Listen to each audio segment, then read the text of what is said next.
Pokemon is easy, right? I mean, it's a kid's game.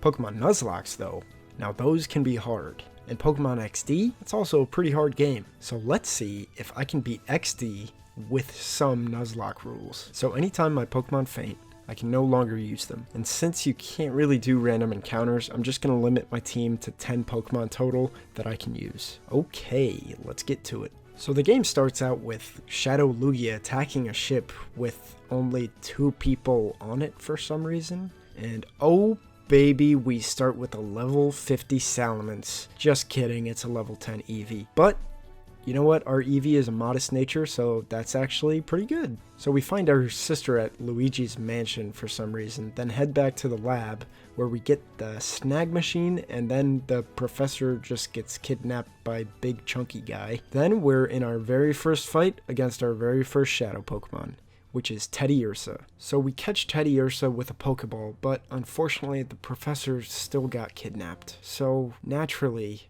we go to the beach next. Jovi runs into Crop Top Man, then of course, an old white creepy man saves her. After exploring a bit more of the port, we found this captain guy who just gives us a Thunderstone, so we already have a way of evolving Eevee into a fully evolved Pokemon in Jolteon. So we found a few more shadow Pokemon, and after getting stuck on a bridge for a bit, we made our way to Ecruteak City. I got to nickname Jolteon Io, and after battling a few more easy trainers, we made our way to the elder of the town, Egan. He's got a Pikachu, but apparently it's a very high level. Just kidding, he's level 12 and he only has Pikachu. So after beating Egan, we got to purify Teddiursa and we named him Wojtek after the Polish bear. It's actually supposed to be pronounced Wojtek. Sorry, Polish people. Next, we made our way to Mount Battle to battle a few more trainers, and man, I have to say, so far, this has been a breeze. These trainers are all pretty easy, not that high level, and just not very difficult. After talking with Vander, we found out where the Cypher hideout was, and there we found the Power Rangers. We battled the purple guy first to catch Gulpin to add him to our team, then took out the rest of them pretty easily. Once we got inside of Cypher, all the peons on the ceiling started to fall. Eventually we got Gulpin to purify. We named him Hitame, because, you know, hit me. Hitame, he looks like it's Italian. I don't know. We then found a Shadow Shroomish and added him to the team as well. And oh my god, he almost died. And then oh my god, he almost died again. After rescuing Professor Crane, we then had to go up against one of the Cypher admins, Lavrina, which wasn't too bad. I just had Hitame tank most of the hits, and Io swept her team pretty comfortably, making it easy to snag her Delcatty. After returning to the lab, we fixed the Purify Chamber, and then used it on Shroomish, named him Trip because he shrooms. Next up,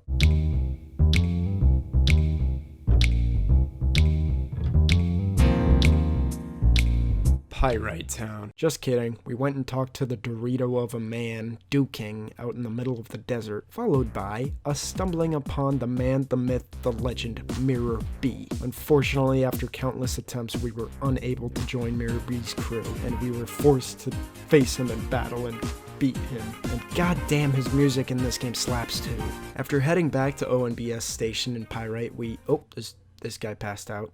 We should probably do something. So I went to compete in Pyrite Coliseum to hear Mirror B's theme again. Anyways, back at ONBS. So I went to go catch a Wooper at the Cave Pokespot. Okay, then I decided it was finally time to clear out Cypher from ONBS. The trainers weren't too hard, and Trip actually evolved into Breloom, who is, really good. We beat up the Cypher captain once we reached the top with Breloom and Hitame evolved into Swalot after the battle. Now we were on our way to Fenac. Just kidding, they kicked us out, but it's okay because I found a Munchlax. Then it wasn't okay because it was someone else's Pokemon. I'm gonna get you on my team, Munchlax, watch out. We read a letter that called everyone imposters and sus in the town. Jesus Christ. Then we started to weed them out. We caught the Snowrunt from one of the Cypher peons and put him on the team. Then what the fuck is going on? We purified Snowrunt not too soon after. We called him Even Ice because even ice. His stats are equal and even, and he's an ice type. Remember that Wooper we caught earlier? Well, I've got good news for you Gen 2 fans because We traded his life away to Duking in order to get a better Pokemon in Larvitar, who we nicknamed... Wait, what? I can't nickname her. Damn you, Duking. Well, just pretend the nickname is Dew Queen or something. After clearing out the rest of the imposters, we made our way to Fenax Stadium where, this really weird guy was? I don't like him. Snaddle, what a weird ass name. Bride of Frankenstein looking ass. We led with Trip, which was good because a lot of water types were present, so we were able to take out a lot of his Pokemon out quickly. Then he sent out a Shadow Lunatone who set up Shadow Sky, which damages us every turn. Still, wasn't too worried as Trip could sweep most of his team. So we took out Lantern with a Mach Punch and then, we lived. Yes. Wait a minute. No! Trip fainted from the Shadow Sky. I wanted to destroy that Lunatone, but it isn't what he would have wanted, so we captured the Lunatone instead. After catching Lunatone, the rest of his team went down pretty easily thanks to Io and Washtek, and we placed Trip in his final resting place. Thank you, Trip, for the amazing trip we went on. So then we added his murderer Lunatone to the team. Next up, we got to fight an awesome robot Groudon. Oh wait, he's just a regular trainer battle, what the fuck. After discovering the ship from the beginning of the game, we went inside and found some Cypher guys, or I guess it's just one Cypher guy who was pretty easy. Ooh, Bonsly. I want him on my team. God damn it! I'm gonna get that Bonsly on my team. Or I guess I'll get drugged, and then whose bed am I in sleeping in? Oh my! Obviously next we went to the bar and took out our trauma on Willy because he sucks, but he told us where the Snag'em hideout was, so we made our way over there, started taking out the Snag'em grunts one by one. Eventually we got Duqueen to evolve into a Pupitar and even Washtek into an Ursaring. We took out the rest of the Snag'em grunts with Washtek and Lunatone, who we purified afterwards and named him Spectre. Finally we went up against Snag'em boss Gonzap. Washtek carried the hell out of me here, and he was just so powerful with his Hyper Beam, with stab bonus, and wait, what? He has Hyper Beam too? Ah, he used it on Hitame. Fool. Afterward, we got our Snag Machine back, and went to Cypher's key lair. And what? Why is this guy guarding Cypher lair?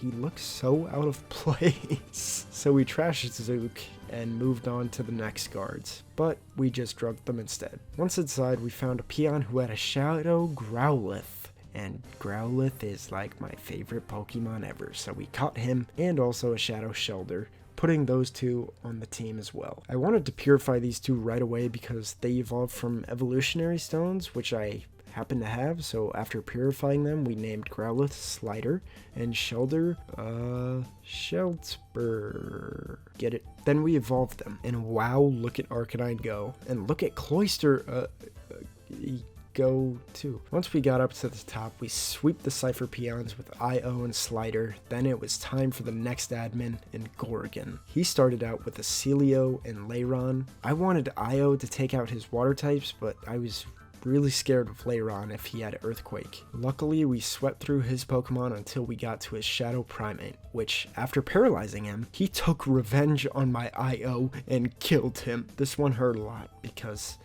I just was not being careful enough. I should have known Io was in kill range, but I didn't swap out. I'm sorry I let you down, Io. Slider finished up Gorgon, and then, with Robo Kyogre's help, we moved to the final area. This area is one of the longest dungeons ever in any Pokemon game. I'll skim over a decent amount of it, as it's mostly just a bunch of peons. We rematched Lavrina, and she was almost easier this time around. We moved further up the island, and Even Ice almost died and was paralyzed, but he still managed to kill the Altaria, and then he evolved into a Glalie. Then we found a Shadow Cypher.